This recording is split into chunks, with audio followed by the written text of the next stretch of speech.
নমস্কার উপমা, আমি ডক্টর পণ্ডিত আচার্য মিঠুন শাস্ত্রী অপরিতারা ভৈরব। উপমা, তুমি কোথা থেকে বলছো এবং সম্পূর্ণ পরিচয় বলো। আমি তো কলকাতা থেকে বলছি। প্রথমে ইতিকে দিয়েই শুরু করছি। ইতি, আজকে আমাদের অনলাইন কনসালটেন্সি হয়ে গেল।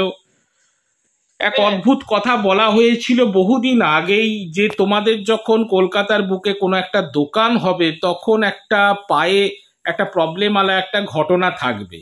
তো সত্যি কি পায়ের ঘটনা তোমার মেয়েরই একটা পায়ে চোট লেগে আছে এবং সেটাই ঘটলো ঘটনাটা? হ্যাঁ হ্যাঁ, একদম মানে দোকানেরও কথা হচ্ছে, দোকানও মোটামুটি ঠিকের মধ্যে, আর উনি ওই মেয়ে হচ্ছে অ্যাক্সিডেন্ট হয়ে পাশ ফোড়া হলো। ঠিক ঠিক ঠিক। এবং ইতি, যেই যেই জিনিসগুলো বলে দেওয়া হলো এবং দোকান রিগার্ডিং যে আগে থেকে যেগুলো বলে রাখা হয়েছিল, ঘটনা কি সেই রকমের দিকেই চলে যাচ্ছে, যে নিঝুম একটা পরিবেশ থাকবে যেখানে মনে হবে যেন সব শেষ? এবং তুমি জলপাইগুড়িতে থাকাকালীন যেই সময় আমি তোমাকে বলেছিলাম একজনের নামের একটা ওয়ার্ড, সেই নামের দোকানই তোমার কাছে আসবে, সত্যি কি তাই আসলো সেই নামের দোকান? হ্যাঁ একদম, হ্যাঁ একদম তাই এসছে গুরুজি। ঠিক ঠিক ঠিক ঠিক। এবং ইতি, তুমি সম্পূর্ণ স্যাটিসফাই তো ইতি? হ্যাঁ হ্যাঁ একদম গুরুজি, 100%। ঠিক ঠিক ঠিক। উপমা কোথায় আছে? উপমাকে দেখতে পাচ্ছি না। উপমা, সমস্ত কিছু ঘটনা আজকে বলা হলো এবং কমলও আছে। কেমন লাগলো আজকে সব ঘটনা? এবং ওখানে বলে দেওয়া হলো যেই দোকানটা হচ্ছে তার সামনে গিয়ে একটা গাছ রাস্তার মধ্যে ঝুঁকে আছে, এবং টোটাল ঘটনাটা কমল কমল অলরেডি বললো যে গিয়েছে এবং ঘটনাটা তাই দেখছে যে তাই আছে। এবং ডিটেলস ঘটনা আজকে উপমাকে বলা হলো যে একটা আর্টের ব্যাপারে একটা কথাবার্তা চলছে বা দেখছো তুমি, সেই সমস্ত ঘটনা এভরিথিং। উপমা অ্যাবভ অল কেমন লাগলো এবং কমল কেমন লাগলো, এবং তোমরা স্যাটিসফাই কিনা? হ্যাঁ কাকু, আগের দিনই তো আমার ভিডিও হলো যেটা নিয়ে পা ভাঙা, তাই না? তুমি তো প্রথম থেকেই বলেছো যে খোড়া লোক আসবে, মানে খোড়াটা তো আমি।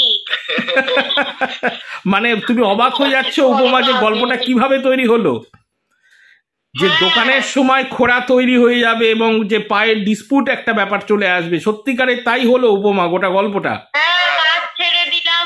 আর যেভাবে তুমি তো, আমি তো দোকানের অ্যাড্রেসই বলতে পারছিলাম না, যেভাবে তুমি দোকান ছিলে। একদম। আমি দোকানে কোন দোকান, কোন রাস্তার পাশে, কোন দোকানের পাশে তোমাদের দোকান হচ্ছে, এভরিথিং তোমাদের বলে দেওয়া হচ্ছে। মানে মানুষ যদি এই ভিডিও দেখে বলবে যে এটা টোটালি ক্রিয়েটেড করা হচ্ছে বোধহয় এরকম প্রচারের জন্য, কিন্তু যারা বাস্তব সম্মুখীন হচ্ছে তারাই জানে যে 10,000 20,000 লোকের সার্ভিস হয়ে গেছে অলরেডি, তাদের একই ঘটনা থাকছে এবং তোমাদেরও তো তাই একই বক্তব্য থাকছে। ঠিক ঠিক। এত বছর ধরে এত তোমার সাথে করছি, মানে আমার জায়গা আমি টুকটাক কারণ জানো। হ্যাঁ, আর একটা কথা যেটা, সেটা হচ্ছে আপনি বালুরঘাটে আর দোকানটা নেওয়া হচ্ছে কলকাতার কোনো একটা জায়গাতে। তা আপনি কি করে মানে ওইখান থেকে দৃষ্টি থেকে এখানকার দোকানপত্র পাশে কি না কি সব খুঁজে বেড়ালেন আপনি? একদম একদম একদম। হ্যাঁ, মানে এটা তো মানে আমি তো, আপনি বলছেন যে আমি দোকানের অমুক জায়গাতে দাঁড়িয়ে আছি, তোমাদের দোকানটা খুঁজে পাচ্ছি না, তোমরা একটুখানি ডিটেলসে বর্ণনা করো। মানে আপনি মনে হচ্ছে যে আপনাকে ওভার দা ফোনে কথা হচ্ছে, আপনি দোকানের সামনে দাঁড়িয়ে আছে, গুগল ম্যাপ আর কি, ঠিক ঠিক ঠিক ঠিক মানে এরকম ব্যাপার। ঠিক। তোমরা সকলে স্যাটিসফাই তো? হ্যাঁ, এ নিয়ে আর কোনো দ্বিমত নেই। ঠিক আছে, সকলে ভালো থাকো, আনন্দে থাকো এবং সুখে থাকো। জয় মা। হ্যাঁ।